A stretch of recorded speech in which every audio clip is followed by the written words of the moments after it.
Hi guys, welcome again to my channel. In today's video I'm going to be showing you guys how to make Egusi Ijebu. So here are the ingredients. I have some smoked fish, I have some smoked catfish, I have some Maggi, some powdered Iru, some salt, I have some palm oil, and I have my assorted meat. I have my melons, that's the Egusi. Then I have in there some onions and peppers. So now I'm going to be roasting the Egusi a little bit just to release the flavor. So I'm going to stop roasting it when I start to hear it pop. And I'm going to set it aside. Done roasting it now, and here's what it looks like. Now I'm going to pour it into a blender, and I'm going to be adding in the onions and the habanero. After doing that, I'm going to be adding 3 cups of water. So I'm going to write the exact ingredients in the description box. So I added 3 cups of water altogether to blend it.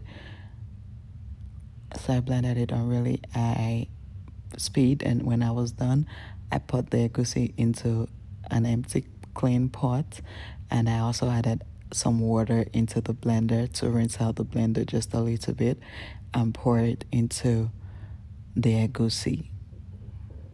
After doing that, I give it a nice little stir and just check the consistency of the egusi to see if it was too thick or if it was the right consistency that I wanted. So now I'm just stirring up the egusi now as it's starting to boil up. So I'm going to be adding my seasoning, which is the Maggi, the salt, and the Iru.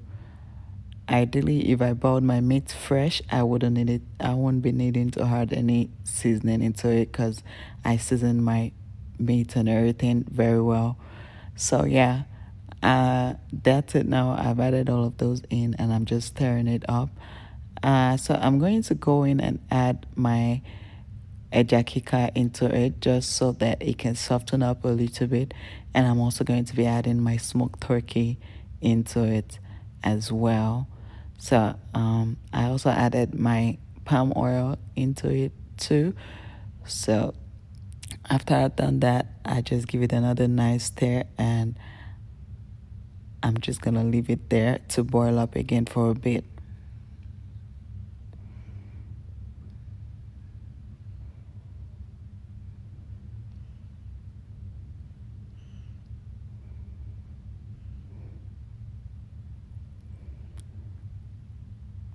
Now it's boiling really nice, and I'm gonna just stir it up a little bit now, and I'm going to be adding my ejakika to the mix. That's the catfish. I'm going to add it into it just so that that can also cook and soften up a little bit. After I've done that, I'm going to just give it a little bit of a stir again and cover the pot.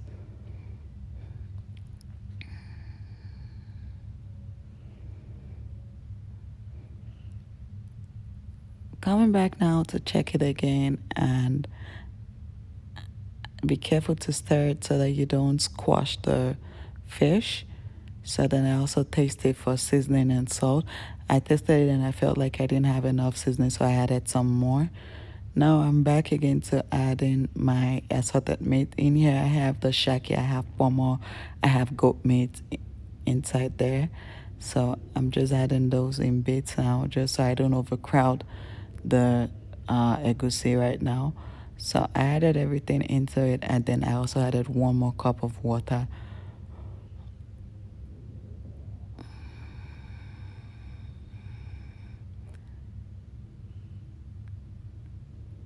At this point, the house is smelling glorious. Now I'm serving it because I'm done cooking, and I'm serving it into a bowl now just to take a nice picture. Enjoy it. I enjoyed this with Eba.